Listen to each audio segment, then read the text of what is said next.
এই মেচিন যদিহে কোনোৱে মিছা মাতে তেন্তে জান পৰ্যন্ত নাশ কৰি দিয়ে। এই মেচিনৰ বিষয়ে ডিটেইলছত বুজিমেই আমি, কিন্তু এয়া একদম সঁচা কাহিনী যে মুম্বাইত ৫-৬ বৰ্ষৰ পূৰ্বে ঘটনা ঘটিছিল যে এজন ল'ৰাই হস্পিটেলত ৰখা MRI মেচিনৰ কাষত কোনোৱে অনুৰোধ কৰাৰ বাবে এক অক্সিজেন চিলিণ্ডাৰ লৈ আহিছিল।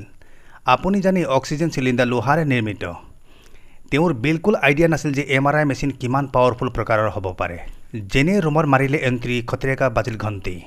MRI জবৰদস্ত পাৱাৰফুল মেচিন মেগনেটিক ফিল্ড ল'ৰাটোক সুদূৰৰ পৰাই টানি উৰাই লৈ আহিল আৰু চিলিণ্ডাৰ সহিত অন দ্য স্পট ল'ৰাজনে মৃত্যুক আঁকোৱালি ল'লে।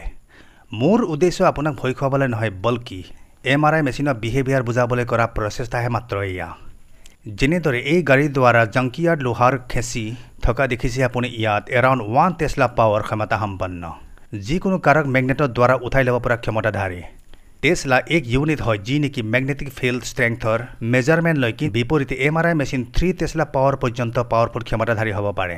এই মেচিনত ইমান ষ্ট্ৰং মেগনেটিক ফিল্ড প্ৰাপ্ত যে যদি কোনো ব্যক্তিয়ে অজ্ঞাতে বা ইগনোৰ কৰি এডাল ক্ষুদ্ৰ বেজীও লগত লৈ যায় তেন্তে তেওঁৰ জান পৰ্যন্ত নাশ হ'ব পাৰে। পুৰা ডিটেইলছ বুজিবলৈ আপোনাক আৰম্ভণিৰ পৰা প্ৰাৰম্ভণি কৰোঁ আহক।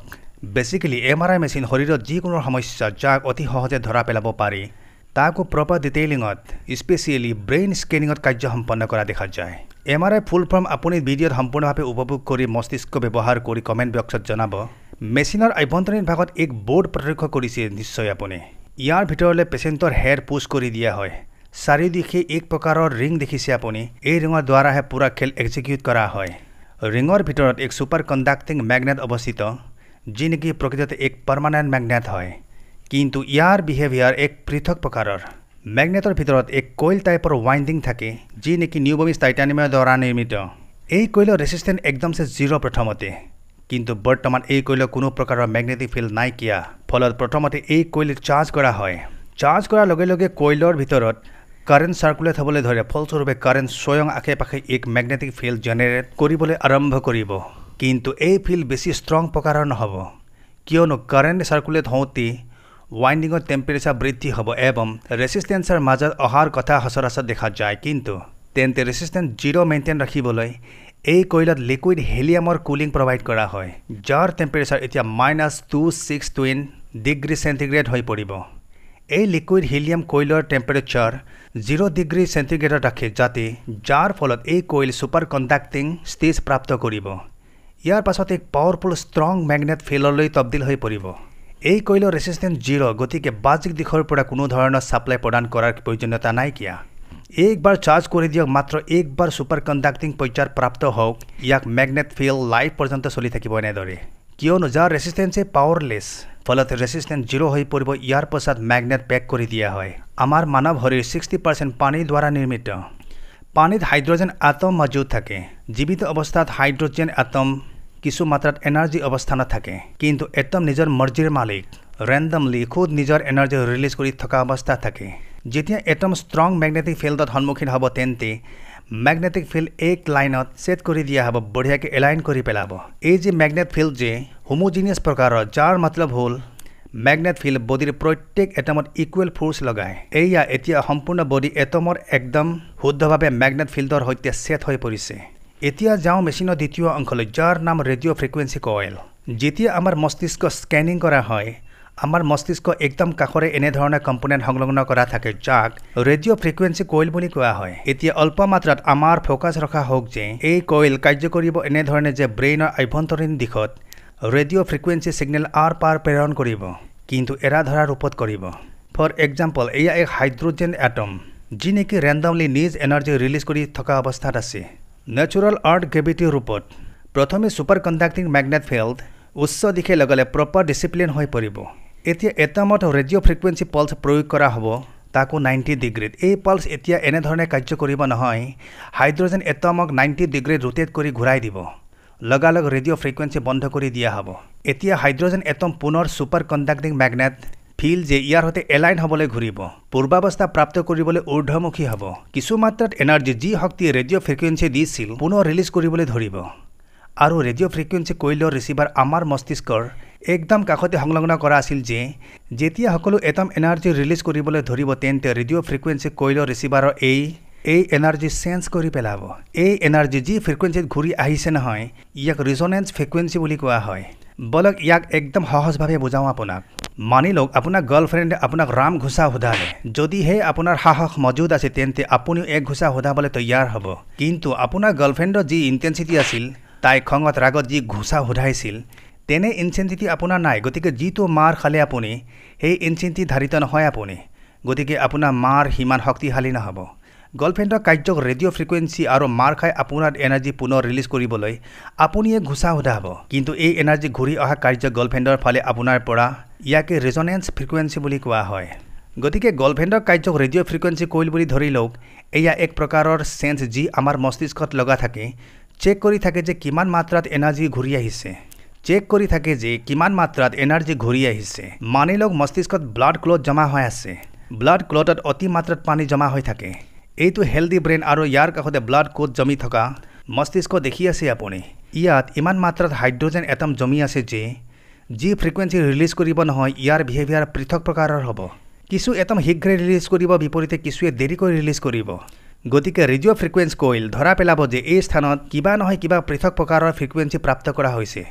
তাকো অধিক মাত্ৰাত ৰেডিঅ' ফ্ৰিকুৱেঞ্চি কইলত বেচিকেলি ইণ্ডাক্টৰ এণ্ড কেপেচিটৰ লগা থাকে, যি নেকি পুনৰ মিলন হোৱাৰ বাবে চাৰ্জ এবং ডিছচাৰ্জ হৈ মেলি এক গ্ৰাফ তৈয়াৰ কৰিব। কিন্তু এতিয়াও ডক্টৰ জ্ঞাত কৰিবলৈ অক্ষম যে প্ৰব্লেমনো আছে ক'ত। বছ মাত্ৰ জানিবলৈ সক্ষম হৈছে যে এক প্ৰব্লেম ফাইণ্ড আউট কৰা হৈছে। কিন্তু আমি একজেক্ট ইমেজ বনোৱা দৰকাৰ, যাতে যি পইণ্টত প্ৰব্লেম অৱস্থিত তেতিয়াহে ট্ৰিট কৰিবলৈ সক্ষম হ'ব ডক্টৰে। মেচিন নিজেও নাজানে যে প্ৰব্লেম যি ফাইণ্ড আউট কৰা হৈছে ব্ৰেইনৰ কোনটো অংশত অৱস্থিতনো, কিয়নো মেজাৰমেণ্টৰ বাবে ৰেফাৰেঞ্চ দৰকাৰ।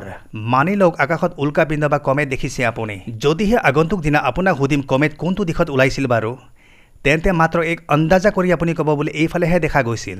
কিন্তু মোকতো একদম একজেক্ট লোকেশ্যন দৰকাৰ, তেতিয়াহে আনকো ক'ব পাৰিম ন। এই কাৰ্যটো আমি কৰা প্ৰয়োজনীয়তা আছে। মেচিনৰ তৃতীয় কম্পোনেণ্ট গ্ৰেডিয়েণ্ট কইল এইটো অংশ। গ্ৰেডিয়েণ্ট কইলৰ দ্বাৰাহে একজেক্ট ইমেজ নিৰ্মাণ কৰি আমাক দেখুৱাব প্ৰব্লেম ক'ত আছে। গ্ৰেডিয়েণ্ট কইল এক ব'ৰ্ডত এই ক্ষেত্ৰত সংলগ্নিত পজিশ্যনত ৰখা হয়। ধ্যান লগাই মন কৰক, এই দুই কম্পোনেণ্ট ছাপ্লাই অপজিট ডাইৰেকশ্যনত প্ৰদান কৰা হয়। কইলৰ আশে পাশে নিজৰ ফিল্ড জেনেৰেট হৈ পৰে। এতিয়াতো ইমান মাত্ৰাত ফিল্ড জেনেৰেট হৈ পৰিছে, কিন্তু আমি চিম্পলিচিটিৰ বাবে এডাল ফিল্ড লাইন মন কৰিম। এইডাল ফিল্ড ইয়াত মেগনেট ফিল্ড, যি নেকি মেইন মেগনেটৰ ফিল্ড দেখি থকা ডাইৰেকশ্যনত দেখা গৈছে। উভয় এনেদৰে পৰস্পৰে এড হৈ পৰিব। কিন্তু দ্বিতীয়ডাল কইলৰ ফিল্ড মেইন ফিল্ডৰ অপজিট ডাইৰেকশ্যনত দেখা গৈছে। যদিহে আপুনি উভয় কইলৰ চেণ্টাৰ ভাগত প্ৰত্যক্ষ কৰিছে, তেন্তে উভয় মেগনেটৰ ফিল্ড কেঞ্চেল হৈ জিৰ' হৈ পৰিব। তেন্তে আমি ক'ব পাৰোঁ যে চেণ্টাৰ পইণ্টত ডাঙৰ প্ৰকাৰৰ মেগনেট ফিল্ড এয়া এভেইলেবল অৱস্থাত আছে। উভয় ছাইডত থকা কইলৰ ফিল্ড জিৰ' হৈ পৰিছে। আমি মানি লওঁ যে চেণ্টাৰ পইণ্টত ডাঙৰ মেগনেটৰ ফিল্ড যি আছে, ইয়াৰ ষ্ট্ৰেংথ 1 টেছলা। চেণ্টাৰ পইণ্টৰ পৰা যেনে যেনে সোঁফালে অগ্ৰসৰ হ'ম আমি, এই ফিল্ড বৃদ্ধি হৈ গৈ থাকিব 1.1 টেছলা, 1.2 টেছলা এণ্ড 1.3 টেছলা। কিয়নো কাঁহ চিহ্নত দেখি থকা গ্ৰেডিয়েণ্ট কইল এবং মেইন ফিল্ড এড হৈ পৰিছে এতিয়া। বিপৰীতে আনটো দিশত ফিল্ড হ্ৰাস ঘটি আছে। এইটো লাইন যি এক্সিছত সদৃশ দেখিছে আপুনি। যি পইণ্টত প্ৰব্লেম অৱস্থিত, তেন্তে মেচিন জ্ঞাত হৈ পৰিব যে যি এক্সিছত 1.2 টেছলা যি মেগনেটিক ফিল্ড, ইয়াৰ পৰা দেখোন পৃথক প্ৰকাৰৰ ফ্ৰিকুৱেঞ্চি দেখা গৈছে। এনেদৰে এক এক্সিছ বা ৱাই এক্সিছ কইল সংলগ্ন কৰি ৰখা হৈছে। আৰু সহজভাৱে বুজাওঁ আপোনাক, এটা কিউব লওঁ, কিউবত এক বল ৰাখি দিওঁ আমি, যাক বাহিৰলৈ উলিওৱা প্ৰয়োজন হৈ পৰিছে। কিন্তু তাৰ মতলব এয়া নহয় যে পূৰা এটা কোণ কাটি পেলাওঁ আমি। আটা পতা লগাওঁ যে বলটো আছে প্ৰকৃততে কোনটো দিশত। এই ক্ষুদ্ৰ অপাৰেশ্যনৰ জৰিয়তে, অৰ্থাৎ উচিত দিশৰ পৰা বল বাহিৰলৈ উলিওৱা দৰকাৰ। জি এক্সিছ বালি এই লাইনৰ ফালে অগ্ৰসৰ হওঁ আমি জ্ঞাত হ'ম যে জি এক্সিছত 2 ভেলু আছে, তাৰ সমপৰ্যায়ত এক বল থকা ধৰা পেলোৱা হৈছে ইনিচিয়েলি। কিন্তু জি এক্সিছৰ পৰা অল্প দূৰত আছে এক্স এক্সিছৰ এক লাইন ড্ৰ কৰিম। এক্স এক্সিছৰ ফালে অগ্ৰসৰ হওঁ। এইবাৰ পতা লগোৱা হৈছে যে এক্স এক্সিছৰ 3 ভেলুত আছে বলটো। এতিয়া একজেক্ট বল লোকেশ্যন ধৰা পেলাবলৈ ৱাই এক্সিছৰ ফালে যাওঁ আমি। 4টা পইণ্টৰ পাছতে একজেক্ট পইণ্ট প্ৰাপ্ত কৰিম, য'ত দৰাচলতে বল অৱস্থিত। আমাক কোনোৱে যদি এতিয়া সোধে, তেন্তে আমি ক'বলৈ সক্ষম হ'ম যে জি এক্সিছৰ পৰা 2 পইণ্ট যাওক, এক্স এক্সিছৰ পৰা 3 পইণ্ট যাওক এবং ৱাই এক্সিছৰ পৰা 4 পইণ্ট যাওক। আপুনি একজেক্ট বল লোকেশ্যন প্ৰকট কৰি পেলাব। তেনেদৰে গ্ৰেডিয়েণ্ট কইল 3ডাল এক্সিছৰ এক ভেলু উলিয়াব। মেইন মেগনেটিক ফিল্ডৰ ডিষ্টাৰবেঞ্চৰ ৰেফাৰেঞ্চ আমি এক প্ৰপাৰ ইমেজ নিৰ্মাণ কৰিবলৈ সক্ষম হ'ম।